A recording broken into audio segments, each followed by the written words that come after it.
سيدات والسادة الحضور، أحييكم بتحية الإسلام وتحية الإسلام السلام. فالسلام عليكم ورحمة الله وبركاته. يسعد مجلس الأئمة بلجرون أن يستقبلكم في مؤتمر الأول التأسيسي كل باسمه وجميل واسمه مع حفظ الوظائف والمراتب أئمة وخطباء ومرشدين وأساتذة ومدرسين. عنوان هذا المؤتمر حول المؤسسة الدينية عامة ومجلس الأئمة خاصة، وكذلك موضوع حول مفهوم الأئمة كوظيفة في سياق الغرب عامة والفرنس خاصة بحكم لائكته المتميزة. البرنامج إن شاء الله سيكون كالتالي: بعد إلقاء المحاضرة كمادة نظرية وفي نفس الوقت تعريفية بالمجلس، سيفتح المجال إلى أسئلة وحوار إلى صلاة العصر، ثم بعدها يستضيفكم المجلس إلى سفرة. Honorables invités, imams, prédicateurs, aumôniers et enseignants, le Conseil des imams de la Gironde est heureux de vous accueillir aujourd'hui à son premier colloque inaugural. Le thème de ce colloque porte sur l'institution et la fonction religieuse musulmane dans le cadre de la laïcité française, du fondamental à la pratique. Le programme sera le suivant. Après la conférence qui sera à la fois théorique et introductive du Conseil, un temps sera consacré aux questions et au dialogue jusqu'à la prière de l'Asr. Enfin, pour clôturer cette rencontre, le Conseil vous convie à un buffet dînatoire. Donc sans plus tarder, je vais laisser la parole au président du Conseil des imams de la Gironde, le grand imam de Bordeaux, Tariq Oubour. Vous avez 1h15. الحمد لله حمدا يوافي نعمه ويكافئ مزيدا حمدا كثيرا طيبا مباركا فيه. Je ne vais pas vous renouveler la bienvenue, mais avant de traiter le sujet qui nous concerne ici, je voudrais souligner le contexte dans lequel le Conseil des imams de la Gironde a été créé et la particularité du moment que nous traversons aujourd'hui, contexte mondial troublé, contexte européen incertain et contexte français plus que jamais tendu. Et donc le moment est sans précédent, vu la crise que nous traversons ici en France, un bouleversement radical de la société, un émotionnel irrationnel de plus en plus régnant sur les esprits.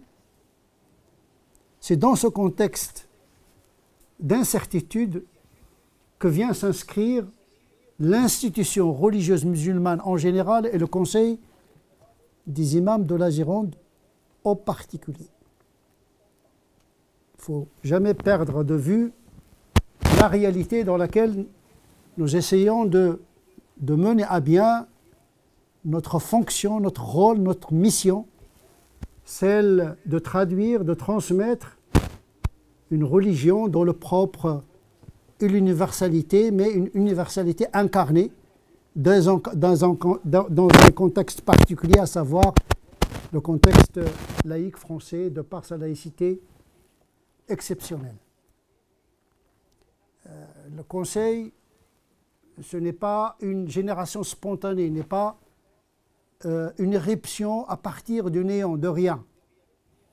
C'est le fruit d'une certaine connaissance de la religion, une certaine expérience de la vie, une certaine expérience de la réalité européenne et tout particulièrement française.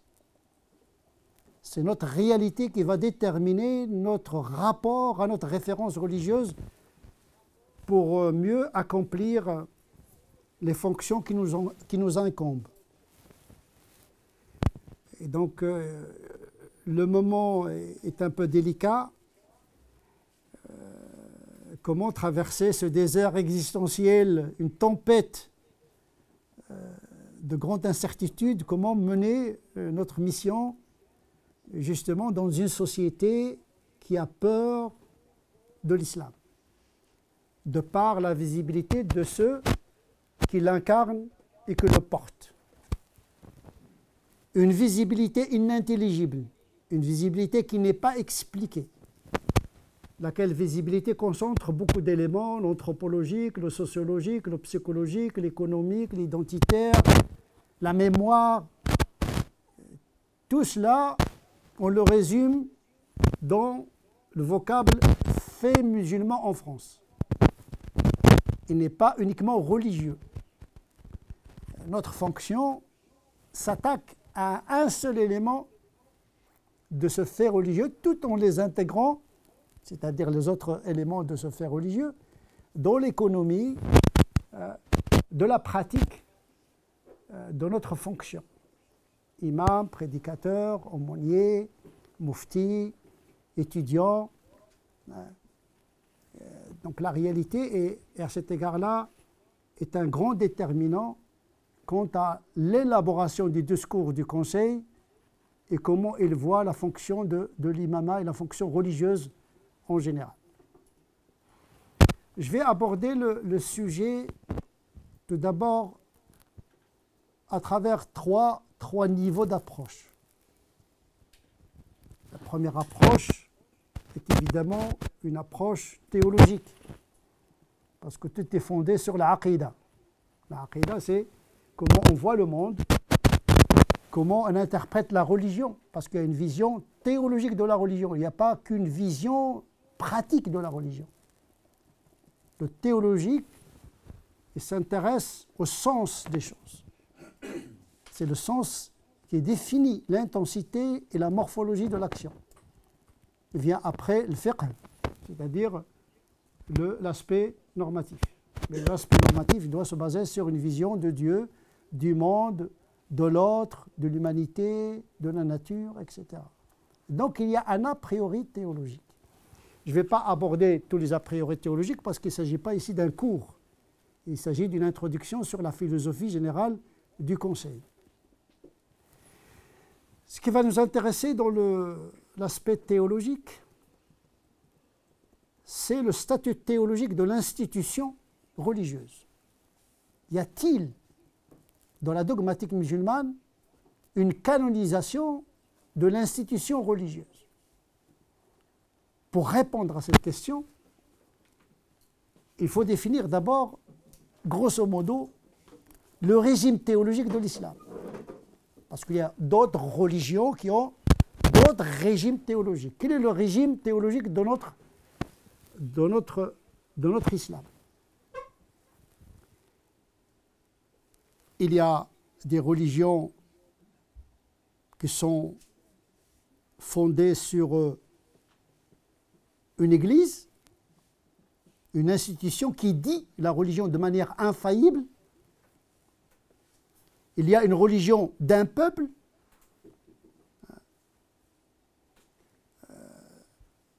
L'islam est une religion ni d'un peuple, ni d'une église. C'est une religion du livre par excellence. C'est le livre, le seul qui fait autorité pour la conscience musulmane. C'est le livre. L'islam n'est lié ni à un territoire, sacré soit-il, ni lié à un peuple particulier. Il est à destination à Alamine, du monde. Donc il a prévu cette acculturation d'adaptation à tous les peuples. Il n'est pas une religion qui se réfère à une institution qui dirait la religion de manière univoque et de manière infaillible. Même si, dans le chiisme, il y a cette institution de l'imama, lequel imam est infaillible. La isma. La question de la isma. Seules les sources sont infaillibles. Pas leur incarnation, ni leur interprétation. Très important d'avoir cette vision. On est dans quelle religion? Dire que l'islam est une religion du livre, c'est nécessaire, mais ce n'est pas suffisant. Dans la réalité, ce n'est pas le livre qui a gouverné la conscience musulmane. c'est le commentaire. C'est l'interprétation qui a fait autorité sur la conscience musulmane. D'une manière, d'une autre manière, Dieu a impliqué l'être humain dans la réception, l'interprétation et la mise en pratique. Il faut réhabiliter le rôle du savant musulman qui fait la médiation entre les sources scripturaires et la réalité où se trouve sa communauté, sa nation et son peuple. Puisque le savant est l'héritier, d'une certaine manière, du prophète. Même si le savant n'est pas infaillible, il propose une lecture, laquelle lecture est en permanence réfutée, rectifiée, réparée s'il y a erreur. Et donc, le conseil des imams relève d'une institution faite par des hommes, mais qui ne prétend pas le monopole de l'interprétation, encore moins l'infaillibilité de sa vision de l'islam et de sa mise en pratique. C'est très important. Une institution, elle est nécessaire, mais ça ne veut pas dire que c'est une institution qui incarnerait le monopole de l'islam, encore moins représenter les musulmans. Et donc le Conseil ne représente pas les musulmans. Il dit l'islam dans une réalité donnée, parce qu'il n'appartient pas au régime théologico-politique d'une institution politique. Le politique, il représente une communauté, mais le religieux ne représente pas une communauté, il la guide. Il guide, il ne gouverne pas. C'est très important ça. La première démarcation, c'est que le rôle de l'imam, du religieux, ce n'est pas gouverner, ce n'est pas un syndicaliste, ce n'est pas un porte-parole des musulmans. Les musulmans sont libres, adultes et vaccinés. Son rôle, c'est d'éclairer, d'accompagner. Et donc il sort de la logique de la représentativité politique. L'institution politique, elle obéit à une autre logique, qui n'est pas celle de l'institution religieuse. Je ne vais pas entrer, je ne vais pas vous embarquer dans les multiples formes d'institutions politico-religieuses qui se revendiquent de l'islam, entre le sunnisme, le chiisme, etc. C'est une expérience politique, entre autres. Si l'institution religieuse n'est pas infaillible, que dire de l'institution politique? Et donc là, le régime théologique auquel appartient le Conseil, c'est un régime de guidance, d'éclairer les fidèles, d'assurer la liturgie, le culte, mais aucunement de s'immiscer dans la logique de la gouvernance. Ça, c'est le côté théologique, c'est-à-dire la séparation des ordres. C'est une forme de laïcité propre à l'islam. Le calife n'a jamais gouverné par le théologique. Il y a les savants, il y a les qadis, etc. Le califat était dans un rôle de l'exécutif. Donc c'est très important de situer théologiquement l'institution religieuse en général et le conseil des imams en particulier. Donc il faut que nous pensions l'institution religieuse, même dans les pays musulmans, c'est une question qui est toujours d'actualité. Qui dit la religion? C'est le politique ou le religieux? Tant qu'il y a cette confusion-là, les musulmans ne s'en sortiront jamais. Nous, on a la chance de penser librement notre religion. On sait faire le discernement entre la logique de la coercition, la logique de la gouvernance et la logique spirituelle de la guidance. Lasta alayhim bimusaytir. C'est cet aspect de la guidance qui est plus de l'ordre de la persuasion que de la dissuasion. Donc la force du conseil, c'est d'éclairer.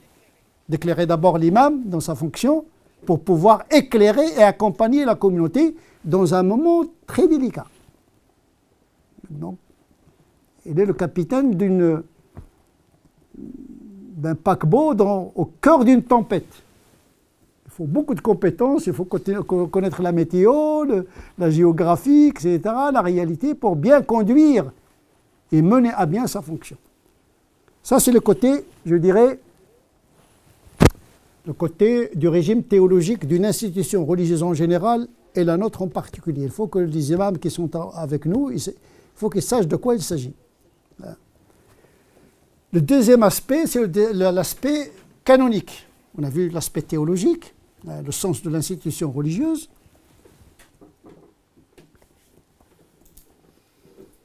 Et maintenant, on va essayer de donner les aspects canoniques de cette institution religieuse en général et le conseil des imams de la Gironde en particulier.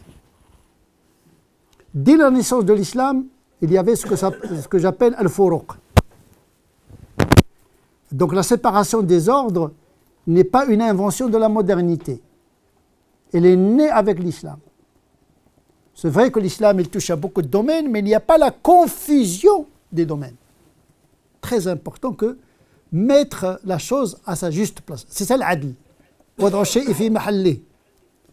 Chacun doit rester dans son rôle. L'Iblis, sa force, c'est semer la confusion dans la pensée et dans l'action. C'est pour cette raison que très tôt, les musulmans, ils ont inventé une discipline qui s'appelle le furuq. Dans l'islam, une religion, mais il y a plusieurs logiques. La logique de la foi, ce n'est pas la logique du culte, ce n'est pas la logique de l'éthique, ce n'est pas la logique du droit, ce n'est pas la logique de la politique. Il y a plusieurs épistémologies différenciées selon le domaine.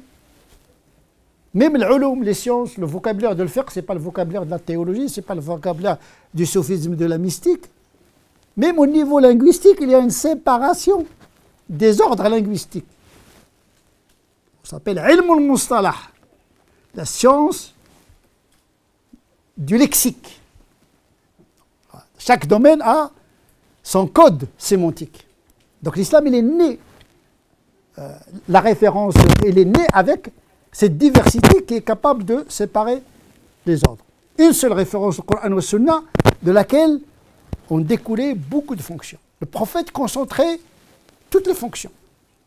Il était rawi al-Qur'an, qari, le huruf, le qira'at, on essaie un petit peu de monter jusqu'au prophète, etc., parce qu'il est la référence dans la fidélité, dans la transmission de l'Qur'an.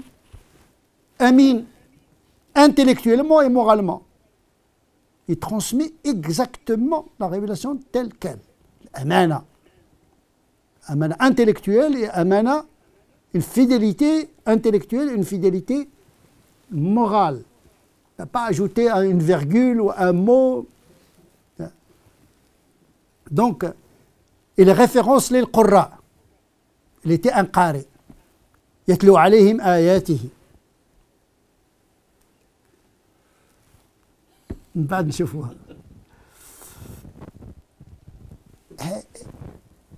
Il transmet le hadith aussi. Donc, c'est pourquoi les muhaddithoun, ils essaient un petit peu de copier le modèle de Rasul sallallahu alayhi wa sallam, qui en même temps, il transmet la révélation en tant que dictée divine, qui est le Coran, mais en même temps, il transmet le sens de la révélation dans son propre langage. Il était également la référence du maître spirituel, Yuzakihim. Il n'était pas là uniquement en train de recevoir la révélation et de transmettre passivement la révélation. Non, il avait la fonction de préparer, et ça c'est une fonction de l'imam. Une partie des imams en tout cas qui ont cette capacité d'éducation spirituelle et morale. Mashayikh Soufia. Donc il y a une dimension soufie de la fonction religieuse. L'imam n'est pas là uniquement de dire halal, haram, etc., mais il faut d'accompagner son peuple d'une étape à une autre, comme l'a fait le prophète avec ses compagnons. C'est pourquoi on dit sahaba, donc ils les accompagnaient dans le cheminement par l'accompagnement, il les purifie. Donc, à cet égard-là, tous les soufis, tous les maîtres spirituels, tous les awliya, etc., se réfèrent au prophète sallallahu alayhi wa sallam dans sa méthode inspirée du Coran et de sa tradition, comment il éduquait ses compagnons, comment il les préparait pour recevoir la vérité révélée. Comme disait Shatibi, avant même qu'il leur interdise quelque chose, ou bien avant même qu'il leur demande de faire quelque chose, il les a déjà préparés. Ça veut dire que la norme doit venir après l'éducation. Et donc la religion, c'est pas uniquement ça c'est bien, ça c'est pas bien. Il faut préparer les gens à accueillir le bien et à éviter le mal. Ça c'est un travail aussi. وَيُعَلِّمُهُمُ الْكِتَابِ. Donc tafsir. Donc nous avons le mufassirun, le mu'awwilun, donc toute une... il se réfère à bil athar, à comment le prophète sallallahu alayhi wa sallam, il comprenait la révélation, il la traduisait dans ses hadiths et dans ses comportements. Il était également un enseignant de la sagesse. يعلمهم الكتابة والحكمة. Il ouvre ses compagnons à la sagesse. Parfois, il se référait à des poètes qui disaient la sagesse, etc. Le religieux n'enseigne pas que la religion. Il enseigne également quelque chose qui est partagé par toute l'humanité. Voilà, c'est la fenêtre d'entrée vers l'universel et la rencontre avec les autres dans des points de sagesse communs. Il était un juge, qadi. Il était également un chef qui gérait la cité. Mais la question qui se pose pour les savants qui ont traité le furuq, le discernement des ordres, est-ce que toutes ces tâches-là faisaient partie de sa prophétie, ou bien il a exercé le qada et la gestion, la chefferie de la cité comme un devoir historique et pas un devoir révélé. Antum a'lamu bi umuri dunyakum, la gestion temporelle de la cité incombe à la dimension humaine du prophète et à ses compagnons. Donc il y a tout un travail, un mécanisme de discernement. Le prophète en lui-même, il était plusieurs institutions en même temps. Une institution de l'oration, une institution de l'interprétation, et une institution juridique, une institution politique, etc. Il a concentré toutes ses fonctions. Après sa mort, sallallahu alayhi wa sallam, ces dimensions se sont devenues vraiment des institutions. Il y a le khilafa, pour gérer le temporel, et puis le qada, une institution judiciaire, et puis une institution juridique, les canonistes, etc. C'est-à-dire que ces fonctions concentrées dans la personne du prophète sont devenues au fil du temps vraiment des institutions. Le waqf est devenu également une institution sociale, etc. Donc, il y a une déclinaison, une institutionnalisation des fonctions que le prophète déjà a concentrées. Nous, on va essayer d'incarner une petite dimension des fonctions prophétiques, mais dans la réalité qui nous importe. Comme les savants avant nous, ils ont créé des institutions pour répondre à leur époque. Donc on est dans une continuité par rapport à une tradition. C'est pour cette raison que j'ai dit au départ, on n'est pas une génération spontanée, on n'est pas parti du néant. يمكن أن نقول بلغة أخرى بالعربية الفصحى أن هناك تأصيل أولا ثم تنزيل ثانيا. Tout doit être fondé, puisqu'il s'agit d'une institution religieuse. C'est ça qui garantit le sérieux d'une institution, c'est qu'elle est fondée. Ta'sil, thumma tawsil, comment communiquer, comment incarner, etc. Donc il y a un travail fondamental qui sous-tend la création de ce conseil. Normalement, la même chose doit être applicable à toutes les institutions religieuses en Europe et en France notamment. On est dans cette tradition. mais on ne reproduit pas le même produit. On est plus dans la méthode de l'invention de l'institution, mais pas dans la modalité de la reproduction des institutions qui étaient efficaces à un moment donné, qui ne le sont plus, puisque nous sommes dans une réalité très, très, très différente, et très difficile, et très compliquée. Et donc, au niveau morphologique, canonique, puisque nous parlons du janib al-fiqh al-shar'i, le Conseil, c'est une institution bien sérieuse. Il s'agit de donner une visibilité du cœur de l'islam, à savoir l'imam, qui est au cœur du dispositif de la religion. Il y a le texte, il y a les hommes, il y a entre le texte et les hommes, il y a des hommes. Donc, c'est de ces hommes médiateurs entre le texte et la réalité où se trouve le musulman ici dont il s'agit dans ce conseil-là. C'est pour cette raison il y aura des moments de réflexion sur le discours, sur le khutbah, sur beaucoup de choses, pour que l'aumônier également, pour que chacun, dans sa fonction particulière, assure la transmission de ce message dans le secteur qui le concerne. Itqan wal ihsan. Wallahu yuhibbu al-muhsinin. Il faut faire le bien et le faire bien. Il ne suffit pas de dire je vais faire l'islam, alhamdoulilah, je cherche la hasanat, mais ça ne doit pas se faire à n'importe quel prix, au prix de l'ignorance. Donc, le Conseil il assure quand même ce côté de donner des clés de lecture pour pouvoir passer à une action efficace dans une réalité où les musulmans, on ne vit pas avec le musulman.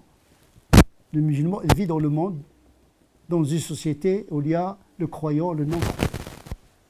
On reviendra sur cette question de la doctrine. Et donc, الجانب الشرعي الوظيفة المؤسسة واضحة الأهداف. C'est فروق. Il y a plusieurs secteurs de l'islam, mais il y a les associations qui s'occupent de la gestion séculière du culte, les associations qui gèrent les mosquées.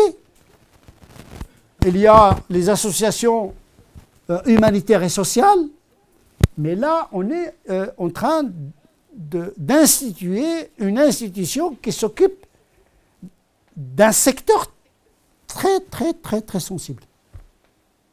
Parce que celui qui porte la parole au nom de Dieu et de son prophète. Et oui, on a tendance à l'oublier. L'imam, parfois, il oublie qu'il est imam. Il oublie qu'il porte, que les autres le regardent comme le représentant de Dieu sur terre. Il ne faut pas tromper les gens. Et ça, peut-être, nous aurons des moments sur la morale, la spiritualité de celui qui a une mission religieuse. Parce que c'est très dangereux. C'est une fonction très exposée au danger scatologique. Sans parler du danger juridique ici et maintenant. Parce qu'on ne peut pas dire n'importe quoi, on ne peut pas faire n'importe quoi. On est dans un monde où il y a des codes juridiques et des codes culturels. Tout cela, si on ne les prend pas en considération, on va alimenter la peur et l'angoisse d'une société déjà angoissée. Et on va mettre les musulmans dans des difficultés gratuitement.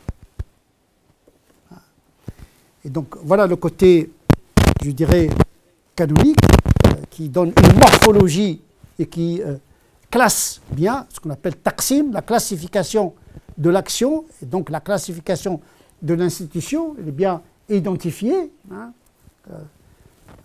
l'objectif, le public, etc. Il ne s'agit pas de représenter les musulmans, de représenter les autres associations, il s'agit de donner un cadre aux imams pour qu'ils mènent à bien, quand je dis imam, avec eux également, puisque la fonction n'est pas genrée. C'est la compétence. Peut-être que nous aurons l'occasion d'en parler la question du genre et du sexe de l'imam. Pas dans le sens, dans l'autre sens, dans le sens du genre.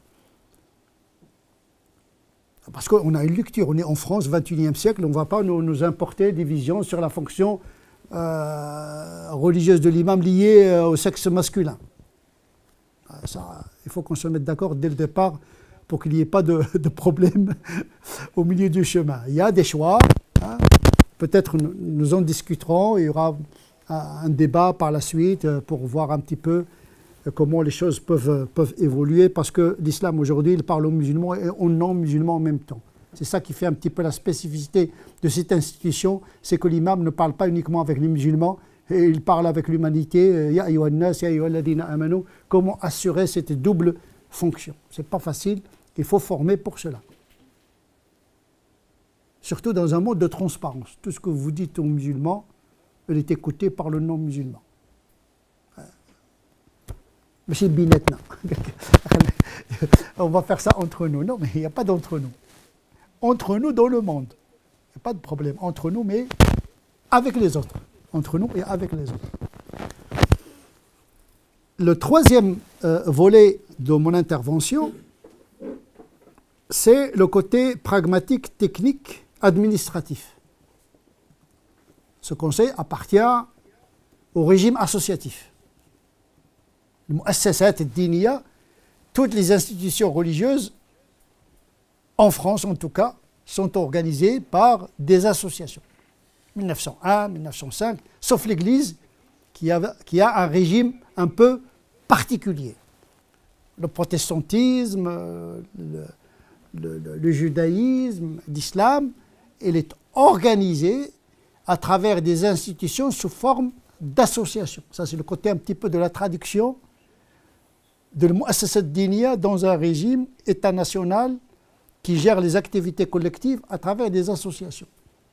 Avec un bureau, avec des statuts, avec un règlement intérieur, avec des objectifs. Ça nous convient.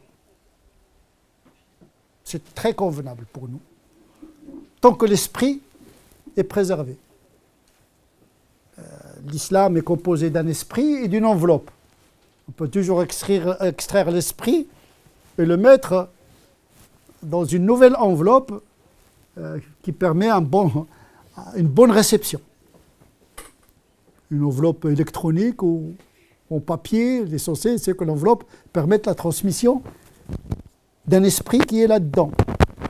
Mais le problème quand il y a une enveloppe où il n'y a pas de message. Il y a des associations islamiques où il n'y a pas de message. Il y a le bureau, etc., il n'y a pas de message. On gère un cadavre presque, voilà, salat, les prières, etc. Oui, mais c'est bien, mais vous gérez presque une faillite d'une certaine manière si vous n'avez pas un projet de mener les gens vers quelque chose. Donc voilà, l'association permet de porter cet esprit, cette mission. Donc on peut introduire le canonique dans la morphologie juridique française à travers la loi 1901-1905. Le Conseil des imams a choisi le régime d'association 1901. Tout simplement parce qu'il ne gère pas le culte. Il s'occupe des imams. On n'est pas là pour prendre la place des associations qui gèrent le culte. Donc notre objet, notre sujet, c'est l'imam. L'enseignement, l'accompagnement, etc. Donc on ne gère pas le culte. Donc on n'a pas besoin d'être dans la loi 1905. Donc 1901 nous convient totalement.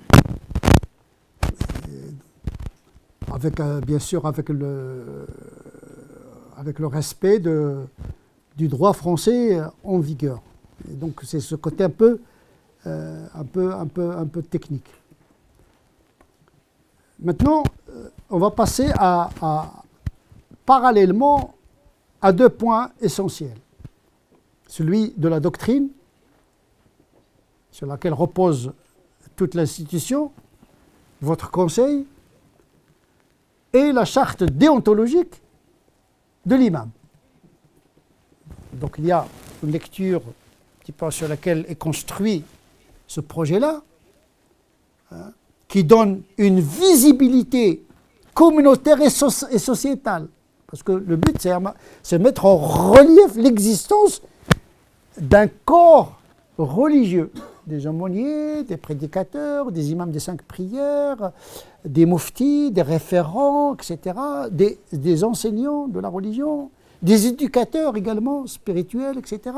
C'est de donner une certaine visibilité, leur donner une certaine symbolique. Et symbolique effective parce qu'il s'agit quand même d'accompagner vraiment une catégorie de musulmans qui a un rôle redoutable, sensible et grave, à savoir l'incarnation, la transmission d'une religion dans une communauté avec ses difficultés et son pluralisme, et dans une société dont vous connaissez la situation très crispée, très clivée aujourd'hui. La doctrine. La référence reste au Coran et Sunna, ça veut tout dire, ça ne veut rien dire. Parce que même les kharijites, ils disent le Kitab wa Sunna. Ça, c'est un slogan, je dirais, c'est une posture de principe. Sinon, on n'est plus musulman. Par contre, oui, notre référence, mais ce qui va importer les gens, comment vous lisez, vous interprétez et vous mettez en pratique les enseignements de votre référence religieuse. Parce que si vous vous cachez derrière le Coran et le Sunna, les gens vont lire directement le Coran et le Sunna et dire mais le Coran il est dangereux. Il faut tuer les kuffars, il faut, etc. Parce que nous disons aux gens, oui, le Coran et le Sunna est notre référence, mais c'est nous qui disons l'islam. Ne cherchez pas ce que le Coran dit. Viens vers moi, je vous dis comment tu comprends, comment tu comptes mettre en pratique cet islam dans la société française. Réhabiliter la parole du religieux qui assume totalement sa religion. On n'a pas à se cacher derrière Abu Hanifa, ni derrière le Coran, ni derrière le prophète sallallahu alayhi wa sallam. Nous, musulmans, on comprend notre religion comme cela et on veut la pratiquer comme ceci.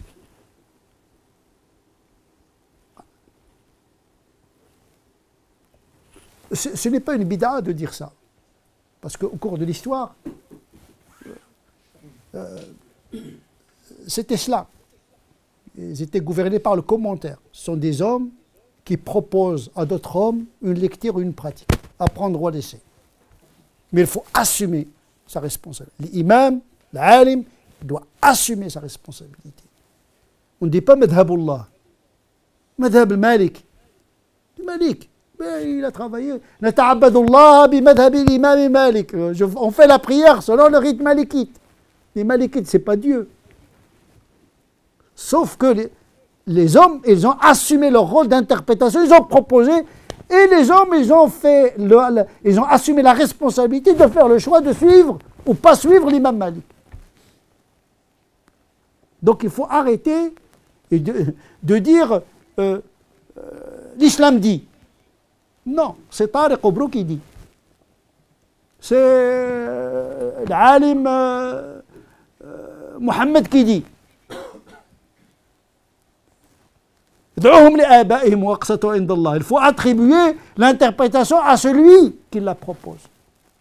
Même dans le domaine de l'aqida, on ne dit pas l'aqida ala madhab l'islam, l'aqida al-ash'ariyya, l'aqida al-maturidiyya. Il y a même une géographie de l'aqida. L'aqida al-wasitiyya, parce que l'imam Malik l'a écrit dans Wasit. Il y a le Coran al-Makki. Si on va monter un petit peu plus loin, il y a un seul Coran, il y a le Coran Makki, il y a le Coran mécois, le Coran médinois. C'est-à-dire que la réalité détermine le choix, mais la qualité spirituelle et morale de l'homme détermine la qualité de cet islam.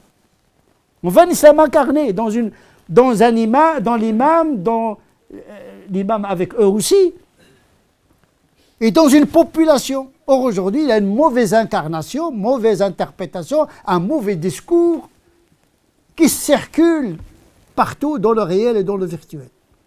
Le conseil des imams doit assumer ses choix doctrinaux. s'agit pas d'exercer une coercition parce qu'il n'a pas, il n'a de pouvoir que spirituel et intellectuel. Et la force de l'argumentation. L'argumentation. قل هاتوا برهانكم إن كنتم à force de لقد تبين الرشد من الغي. Ça y est.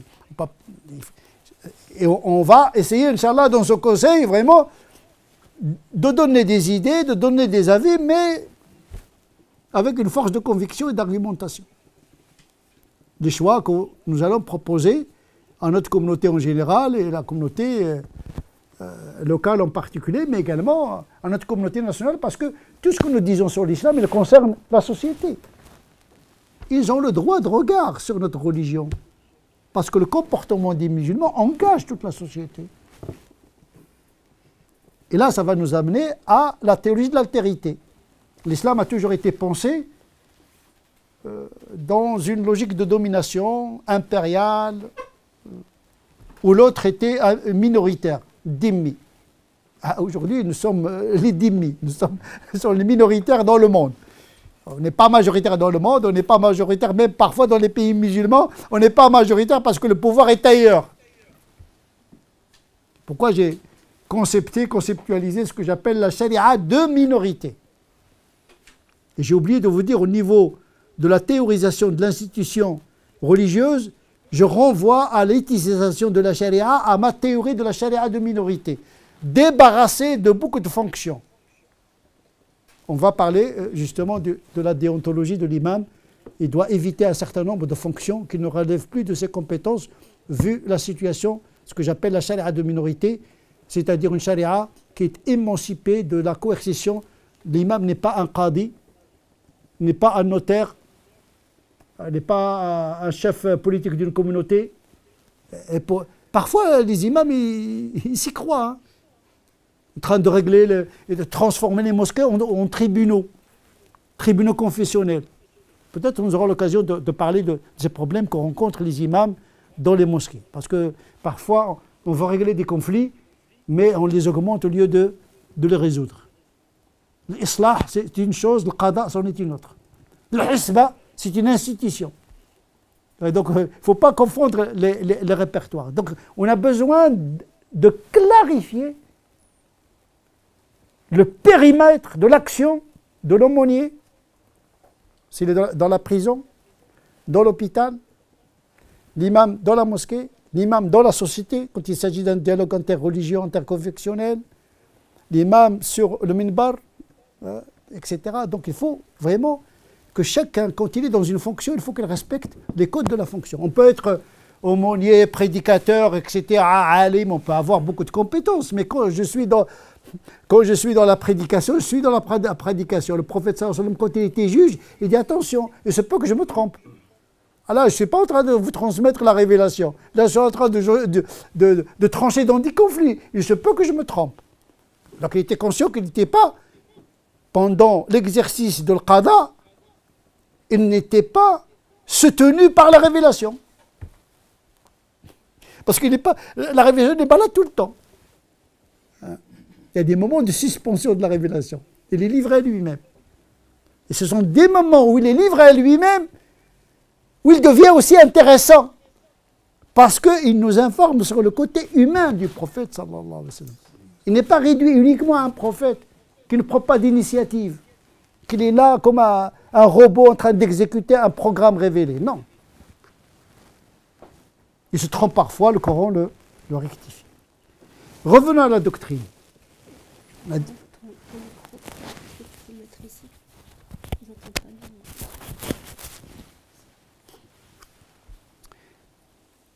Donc, notre doctrine met l'homme au cœur de la religion.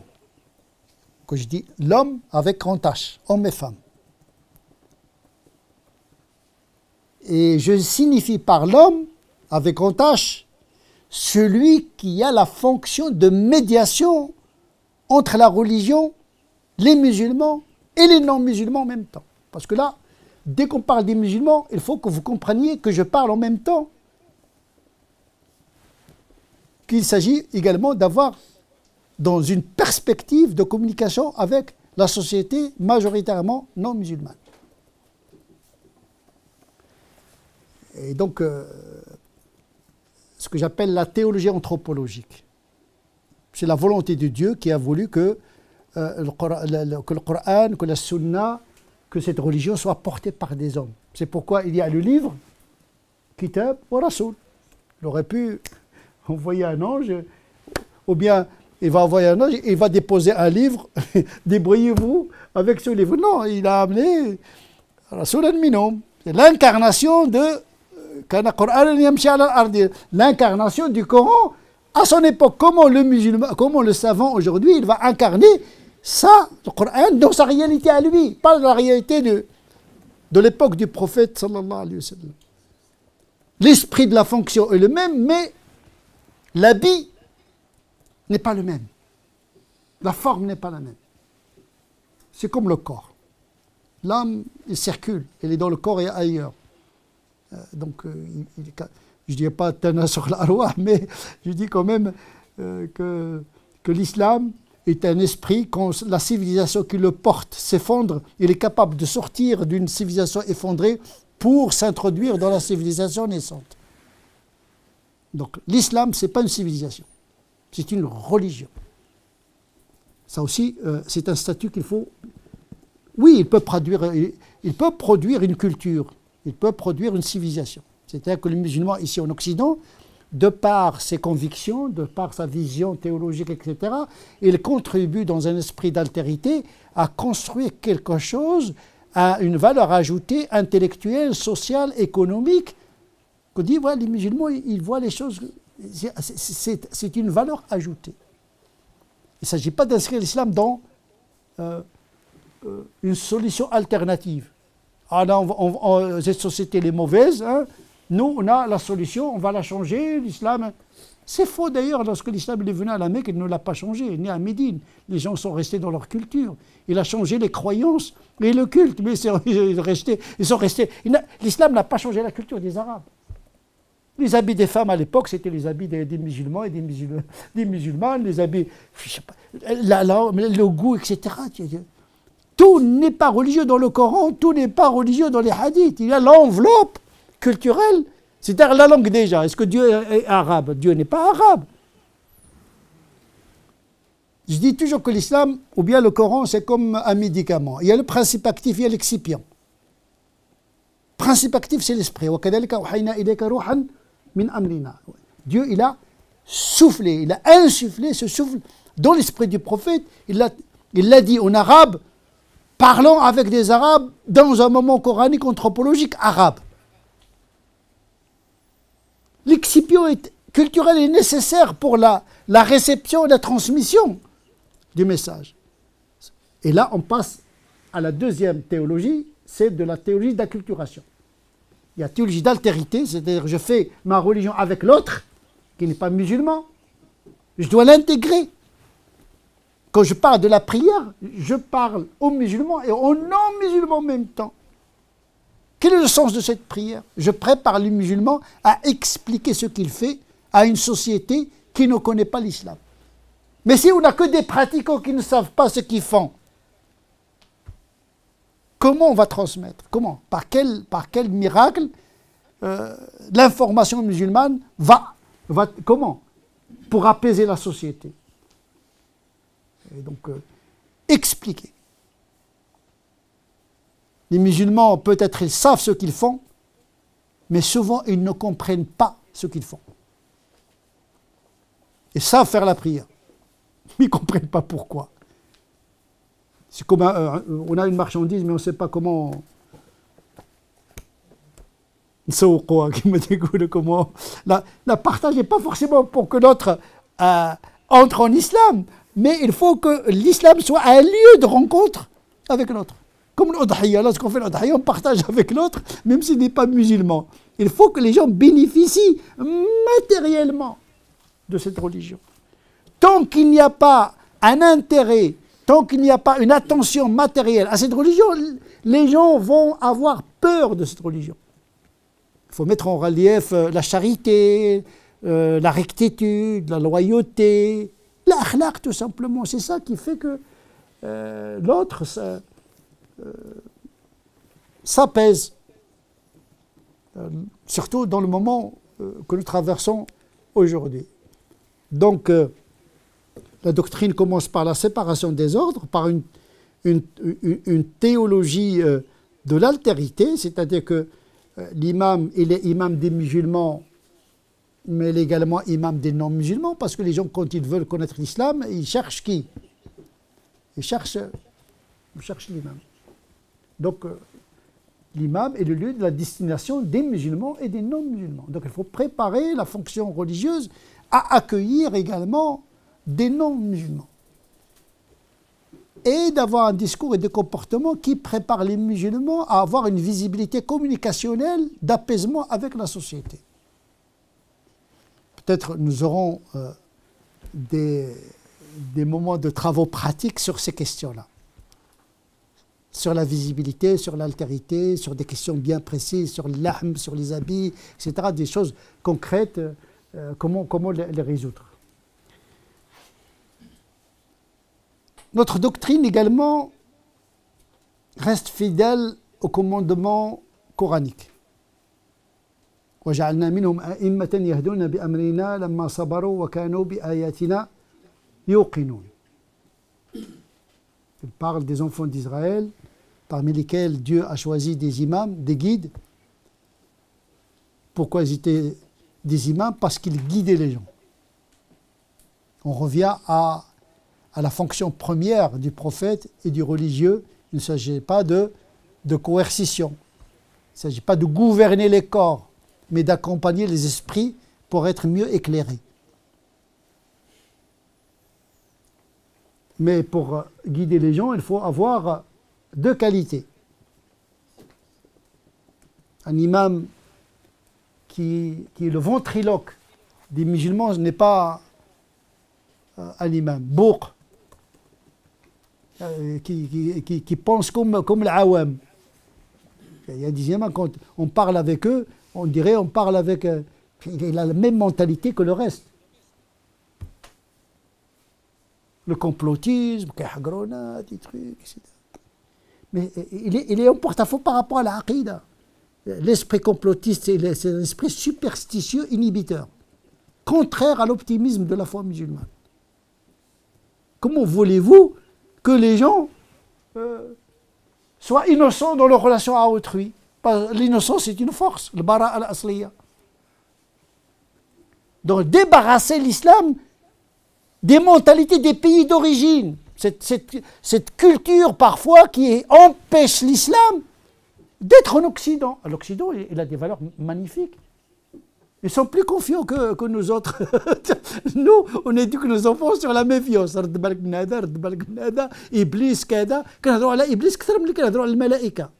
On parle plus du diable que de l'ordre. Alors que dans le credo, il n'y a pas l'iman ou bi-iblis, l'iman ou bil-malaïka.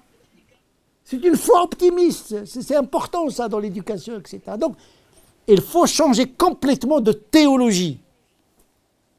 Mais pour cela, il faut avoir deux conditions. Lamma sabaru wa kanu bi ayatina yuqinun. Pour changer les mentalités, c'est pas facile. Parce que l'imam, le pauvre, parfois, il n'a pas la force psychologique, il n'a pas la force morale, peut-être il est affaibli par sa situation sociale, etc. Et voilà, moi, si je dis ça, je perds mon statut.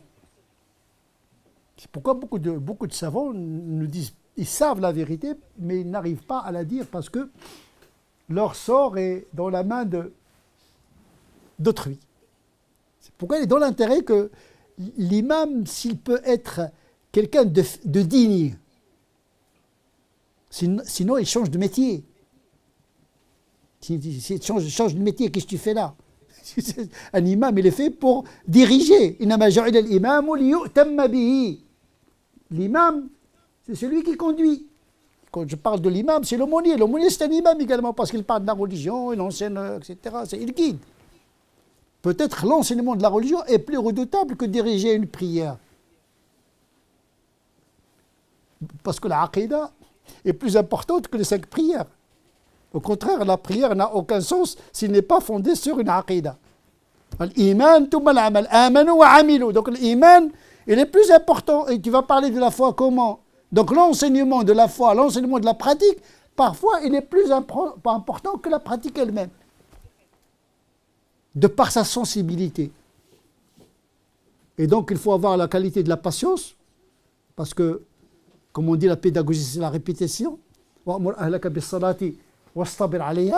Tu as une idée, tu dois toujours la répéter jusqu'à ce que ta communauté change de perception. Il faut la préparer. Dans le khutbah, à chaque fois, dans le khutbah ou dans le discours, il y a toujours des choses qui reviennent tout le temps. Et à force de... Le Coran lui-même, mutashabih, il y a une répétition dans le Coran pour souligner l'importance du sujet dont il s'agit. Si chaque fois tu fais le khutbah sur le foulard islamique, les gens vont comprendre que le foulard islamique c'est l'alpha et l'oméga. Alors que tu dois insister sur l'aqidah, mahabbatullah, raja'u fillah, salat, siyam, birrul walidain, là où il y a le coefficient spirituel le plus élevé. Et donc la répétition, ça s'appelle l'indice de récurrence d'un sujet dans le Coran. Il indique son importance. Salat tout le temps, zakat tout le temps, uf'alul khair tout le temps, faire le bien. Fais le bien. N'entrez pas dans les détails, celui qui veut faire le bien, il sait comment le faire. Dès que quelqu'un commence à vous poser des questions sur les détails du bien, sache qu'il ne veut pas faire le bien. Il veut l'éviter. عندي هذه واش نعطيه بالكارت بانكير ولا نعطيه بالدار انت ما غادي تعطيه والو فذبحوها وما كادوا يفعلون ما لونها quelle est sa couleur ils veulent éviter. Donc voilà, il faut orienter, il faut واصطبر عليها الصبر لما صبروا وكانوا بآياتنا يوقنون. Il faut que l'imam ait des convictions.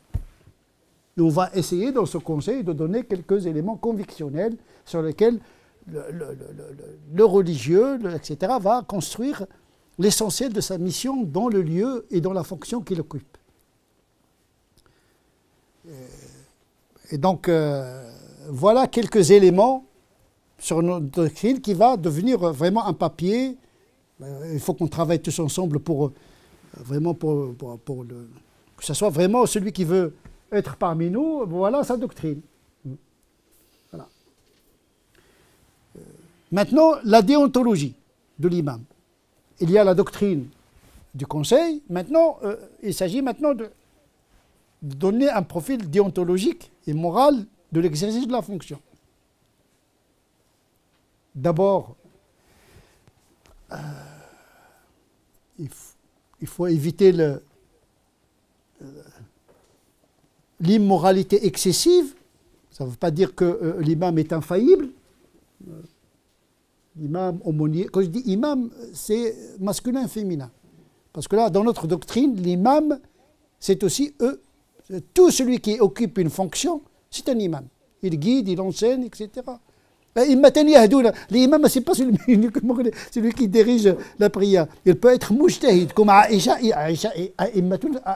imam fi din. On veut des femmes qui sont des références religieuses fi din. Nous demandons, nous ne cherchons pas le sexe, le genre. La compétence intellectuelle et morale. Et que le meilleur gagne. Voilà. Les حافظ كثار, les فاهم كثار, les كذا, يتقدم. أعلمنا وأقرأنا وأفقهنا وأصلحنا رجلا كان أم امرأة. تفهموا من الآن. On ne va pas empêcher les femmes d'accéder à quelque chose que l'islam ne leur a pas interdit. Ce sont les savants par la suite, voilà, ça, on a dit que c'est une institution canonique qui est faite par des hommes, à leur temps. Mais il y a des avis, même à cette époque-là, où la femme peut diriger les 5 prières, comme Abu Thawr, comme Tabari, comme Ibn Taymiyyah, qui permet à la femme, si elle connaît plus le Coran, de diriger tarawih dans une mosquée et derrière elle, il y a des hommes. Ça, je dis, au Moyen-Âge. Aujourd'hui, va dire ça à des musulmans d'aujourd'hui. On est plus. Vous savez, nos ancêtres étaient plus modernes que nous.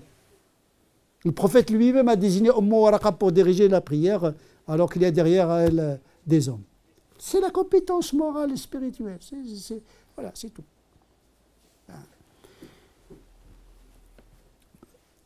Donc, une déontologie qui ne prend pas en considération le genre, mais la compétence morale, intellectuelle et l'efficacité dans la fonction. La neutralité politique. Il y a quelqu'un qui a une fonction religieuse, imam, qui est en train de dire votez pour X, votez pour Y, il mène des campagnes électorales, etc., il entre dans des logiques qui vont nuire à la religion. Là, il n'est plus imam, qu'il change de métier. Nous, dans le Conseil, on sensibilise les musulmans en tant que citoyens d'agir, de ne pas subir, et que leur religion leur demande, leur citoyenneté et leur religiosité leur demandent de participer à la vie qui les concerne au même titre que les autres. Et on s'arrête là. On ne doit pas substituer aux musulmans, entrer dans sa conscience. Il peut être de gauche, de droite, de centre, d'extrême droite, d'extrême gauche, c'est son affaire. Pour nous, c'est l'islam dont il s'agit, les valeurs de l'islam. Maintenant, le musulman, il est libre. Il faut donner la liberté aux musulmans de choisir les options et de ne pas islamiser tout dans la vie du musulman. On leur dit ça, c'est dans l'islam. Et ça, on peut le prendre en considération, mais ce n'est pas au cœur de l'islam. Par contre, si quelqu'un il vous dit le vote est haram, je dis attention, là, tu es en train de mettre, là, tu es en train d'entrer dans mon domaine. Dis que moi je ne vote pas, j'appelle les gens à ne pas voter, ça c'est ton affaire. Mais dès que tu commences à parler au nom de l'islam, je dis non. Là, au contraire, voter c'est un devoir citoyen et éthique musulman. Et donner l'argument. Mais on n'est pas obligé de donner des consignes de vote. Neutralité politique, c'est important pour la communauté. Maintenant qu'il va faire, il y a des musulmans qui font la politique, qui font la politique dans les partis politiques. Mais pas dans les institutions religieuses. Il n'est pas interdit qu'un musulman soit dans une association culturelle, etc. Mais dès qu'il est dans l'institution religieuse, il faut qu'il garde sa neutralité politique. Également, il faut que l'imam soit une personne qui réconcilie entre les gens. Il ne faut pas qu'il soit un facteur de conflit entre l'association, la communauté, etc. Au lieu de jouer le rôle, il doit garder une certaine neutralité dans les conflits, même à l'intérieur, parce qu'il a une image. Bien sûr, quand il voit l'immoralité, ouais, il condamne l'immoralité, mais pas, il ne faut pas qu'il sorte de son champ. Son champ, c'est la moralité, la spiritualité. Il rappelle les valeurs, sauf s'il a une responsabilité associative, ça c'est autre chose. On est dans le droit. On est dans le droit. Donc neutralité ne veut pas dire absence d'avis. L'autre élément, c'est que l'action de l'imam doit s'inscrire dans le droit français en vigueur. Il ne doit pas recourir à des pratiques de se transformer en juge dans la mosquée, en train de s'immiscer dans la vie privée des gens. Arrêtez le flux, rends-lui l'argent, etc. Il fait le juge dans la mosquée. Non, mais tu n'es pas juge, tu es un imam, tu es un prédicateur, mais tu n'es pas juge. Ou bien fait le notaire. Le notaire, c'est lui qui note les mariages. Mais un imam, ce n'est pas un notaire. Il ne marie pas les gens. Normalement, il faut qu'on se mette d'accord sur cette question-là. L'imam ne marie personne. C'est une bida. C'est une bida. De quoi je me mêle? Et ça, les gens, il faut qu'ils les comprennent. Parce qu'on introduit dans le culte quelque chose qui relève des contrats et des obligations. Le mariage, ce n'est pas un acte cultuel. En quel titre l'imam, il va marier les gens? Qadi, adoul. Ça, il faut qu'on en discute de ça parce qu'il y a beaucoup de problèmes à ce niveau-là. on risque d'avoir beaucoup de problèmes. Si une association marie les gens, bah, il y aura des homosexuels musulmans qui vont dire mariez-nous. Ah, écoute, là, on va d'abord, pourquoi se mettre dans la difficulté? Parce que le monde change.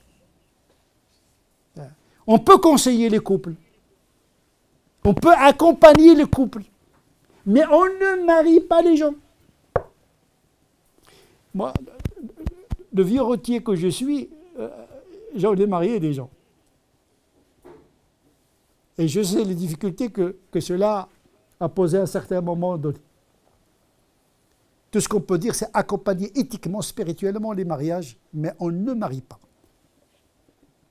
Parce que l'institution qui marie, c'est l'institution qui divorce. C'est pas normal que les gens, quand ils veulent se marier, ils viennent chez nous, et quand ils divorcent, ils viennent ailleurs. تزوج بالحلال وطلق بالحرام. يعني بغيت نتزوج حلال وطلق حلال اجي عندي. L'imam qui t'a marié, pourquoi tu viens pas? Donc l'imam مسكين غير كيدوزوا به الوقت. C'est ça le problème, c'est que l'imam aujourd'hui est devenu exotique. Il peut donner des conseils, voilà le mariage, voilà, etc., etc. Il donne des conseils, parce qu'on a besoin quand même qu'on vienne à la référence, comment on se marie, parce que le mariage c'est quelque chose d'important. Il peut même, pendant la cérémonie, يقرأ Coran et يدعي بالخير, etc. Mais ça, c'est l'accompagnement spirituel, etc. Mais marier les gens, c'est autre chose. En tout cas, c'est la vie que je défends, et sur laquelle nous devons travailler, parce qu'il y aura des conséquences graves, parce que les gens jouent avec cela. Il y a aujourd'hui des gens qui se marient dans le Pax, etc. Tout ce qu'on peut dire, voilà le mariage, voilà les typologies du mariage, voilà les répertoires du mariage, et voilà, choisis le mode le plus important, puis déclare le mariage, la hafla, etc. ونجيو نحضروا الحفله ونباركوا لكم في الزواج كم تو الموند غير الامام راه حاضر في الزواج والناس يقرا قران يدعي لهم بالخير كذا الى السيستم البر اما باغي انت ازوجك بفلان وازوجك بفلان والمهر لا واش دخلك انت في المهر واش دخلك انت تسد المهر شكون الامام ne définit pas. Il y a un truc bizarre. Donc ce sont des choses, l'imam il doit prendre en considération non seulement le droit français, mais les conséquences de son comportement, même s'il a une bonne intention. Parce qu'il risque d'introduire dans le culte quelque chose qui ne relève pas du culte. On n'est pas une église catholique, il n'y a pas de consécration du mariage. Il n'y a pas de bénédiction du mariage dans le sens de la consécration. Donc il faut qu'on comprenne notre religion. Je viens de dire quel est le régime théologique de notre religion.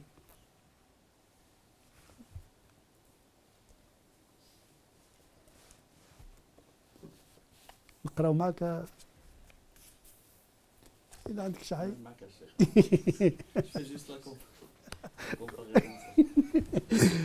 نستافدوا منك إن شاء الله. Donc cette question, elle est importante. Peut-être nous aurons l'occasion d'en discuter. Parce que tous, on a une expérience sur la matière. Quelle est la meilleure solution? Parce que les gens ils demandent également, ils ont besoin de la bénédiction, etc. Mais pas aux dépens de din. Pas aux dépens de din. Oui, on peut vous accompagner, etc., etc. Mais je ne marie personne. Je ne marie personne. Parce que si vous vous mariez devant moi, le jour où vous allez divorcer, vous devez revenir. Il faut que je valide talaq. Eh ben, ils ne le font pas. Donc c'est quoi? Quand ça va bien, on vient à la mosquée. Quand on a un problème, on va aux tribunaux. Et donc effectivement, l'imam, il doit prendre en considération le droit, mais également la sociologie de sa communauté. Le vice également, parce que le pauvre l'imam, il se trouve dans une combine qui le dépasse de loin et devient un problème au lieu de le résoudre. Mais également l'imam, il doit prendre en considération non seulement le droit, mais les codes culturels de la société. Tout d'abord parce que deuxième, troisième génération, ils ont les mêmes codes à peu près de la société, donc il doit maîtriser le droit français. Je ne parle même pas du droit canonique musulman, mais il doit négocier son message en fonction des codes culturels. Et donc nous demandons aux musulmans non seulement de s'adapter au droit, mais également d'intégrer, d'introduire les codes culturels dans la résolution des situations, dans le discours, etc. Salam alaikum wa rahmatullahi ta'ala wa barakatuh.